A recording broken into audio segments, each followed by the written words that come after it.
Видеоларымда мин еш әйтәм русча, ләкин миңа татарчамы яки русча сөйләргә барыбер. Мин рус фикерле кеше. Шунлыктан хәбәрләремә анык эффект булырга мин әйтәм русча.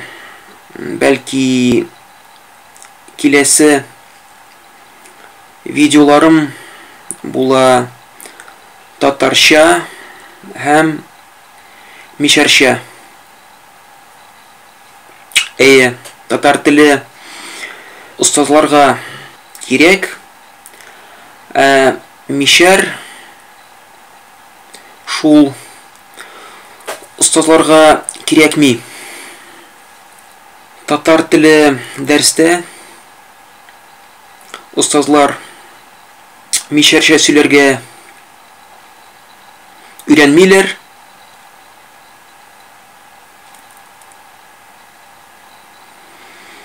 Шуңа күрә мишәр татар теле түгел. Мишәр дә татар түгел. Казаннар үзеләр шуны эшлиләр. Хәзер шул видео турында.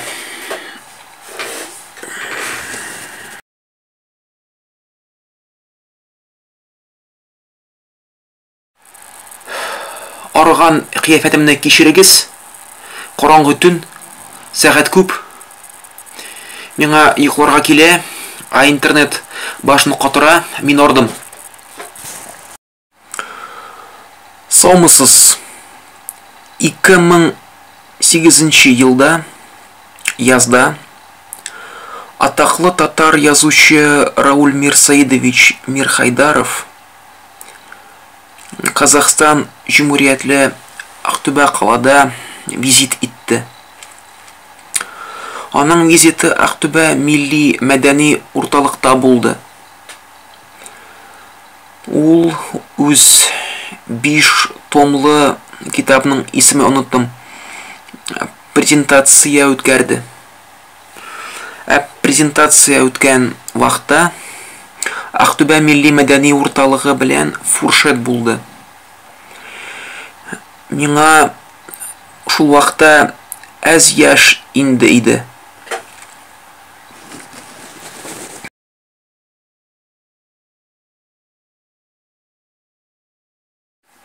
Сейчас буду говорить по-русски. Вы увидите, что по-русски я зависаю не меньше.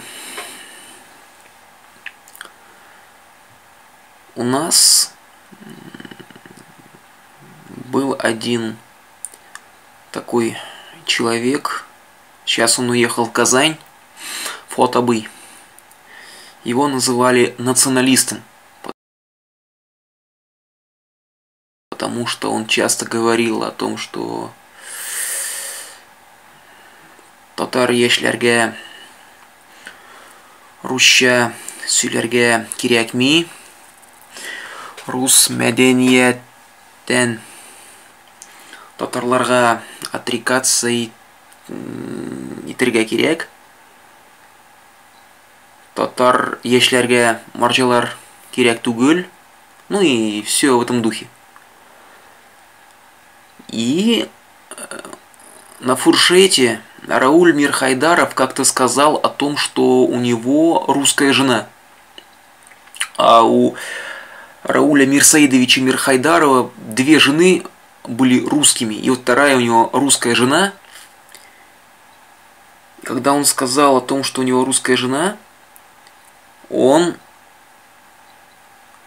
сказал, почему он женился на русской.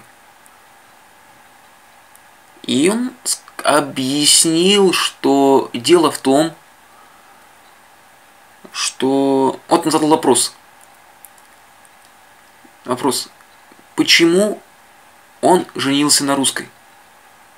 И Фуатабый, наш националист, так говорит, неге сен маржану алдың? И он такой поднялся и говорит, я человек свободолюбивый. я свободолюбивый человек, и показал на своего друга, который тоже пришел с русской женой, он татарин. И вот я, говорит, я вот забыл имя вот этого друга, мой друг, мы свободолюбивые люди. А в татарской семье кто глава? И все хором воскликнули, особенно председатель татаро-башкирского культурного центра. Женщина! Он говорит, вот именно, женщина у татар главная. А мы с ним, опять же, показал на друга, такие свободолюбивые люди, что нам никак не подходит жена-татарка. Нам нужна свобода, мы хотим себя чувствовать соответственно. Ну, однако Фотабый там начал возрождать. Син бит татар язущасан, а син шунайтесен. Он его как-то начал успокаивать, говорить, что он ничего не имеет против татарских семей. Он сказал, что абсолютно выражает абсолютно позитивный настрой относительно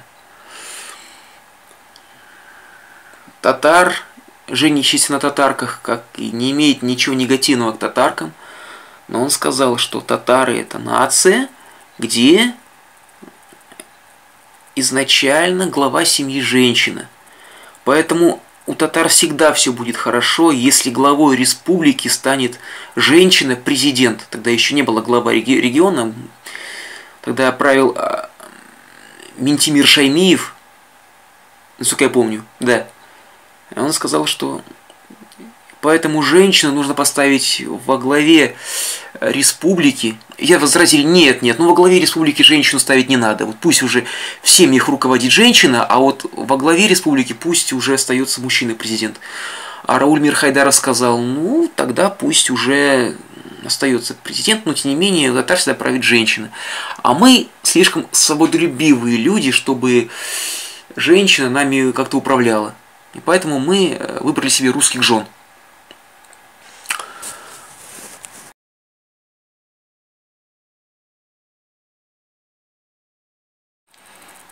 Если знаете, ну, я думаю, что те, кто не знает Рауля Мирхайдарова, те заглянут, не поленятся, надеюсь, в Википедию.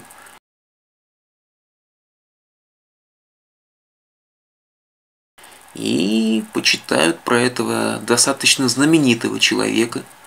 Для того, чтобы его не знать. Тусанчыларда ул модалы детектив язучейді. Википедияда язған Мирхайдаров ижатының тілі татар. Я слышал радиозапись, такой, не знаю, запись из передачи, в которой рассказывали про него, и там сказано о том, что он является более читаемым, нежели татарские классики.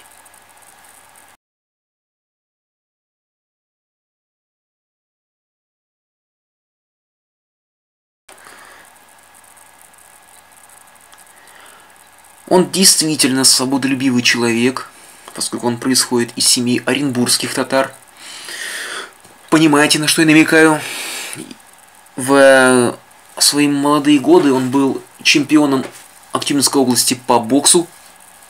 По-моему, даже дважды чемпионом.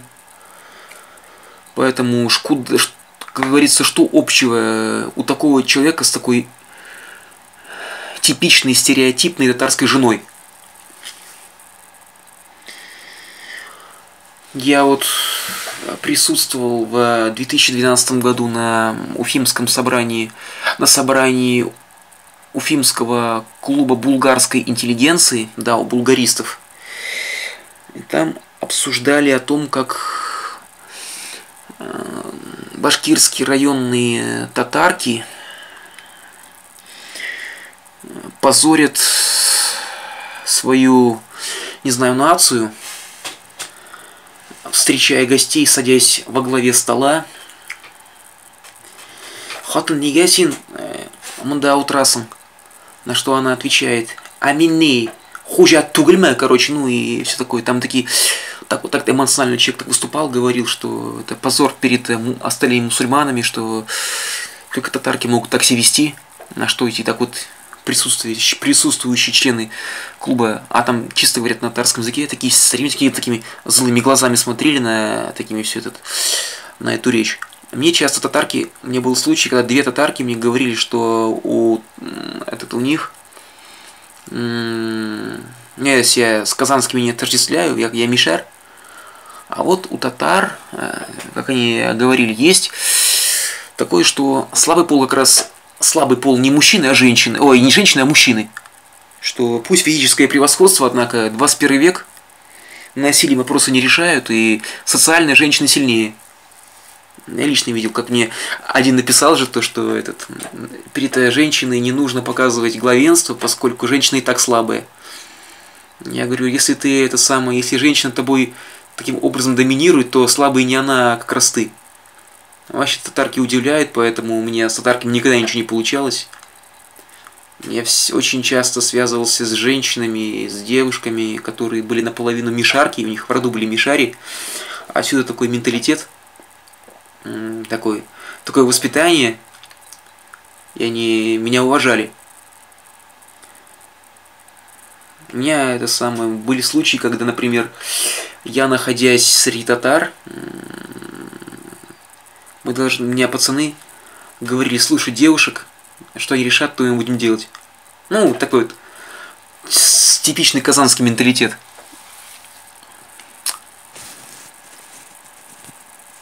Так что я вот сейчас высказал один из факторов, из-за которых я не люблю казанских татар. Я не говорю, что я там пропагандирую ненависть, там все остальное, но моя личная неприязнь возникает в связи с этим. Вот вы, казанские татары, привыкли с этим жить, не знаю, может, вы веками живете, хотя нет, вряд ли. Еще во времена до революции как-то в семьях преобладало такое мусульманское воспитание, отношение к мужчине было у женщин сугубо мусульманское, поэтому такое началось после революции. Это я еще Тукай призывал. Тукай, настоящий казанский татарин.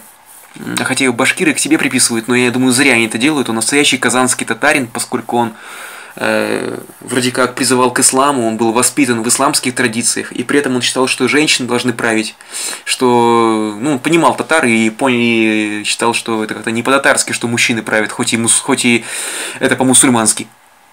Напоминаю хадис, если кто-то не знает, это достоверный хадис, можете проверить.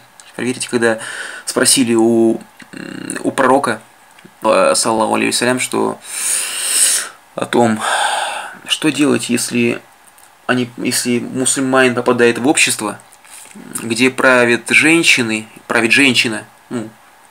потом почитайте точно, как сказано, и приходится выполнять женские указы, не знаю, жить по-женски. Он сказал: у вас остается только одно действие – умереть, потому что Аллаху будет угодно, если вы будете в это время находиться под землей, нежели на земле.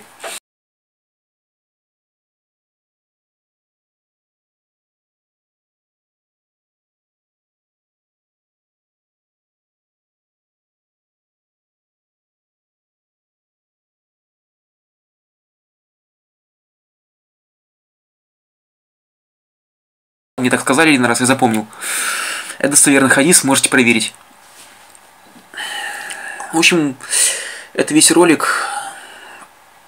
Лайкларны қойыңыз, комментариялны языңыз, репостларны итігіз. Сау болыңыз, мишарлар, тек қана алға.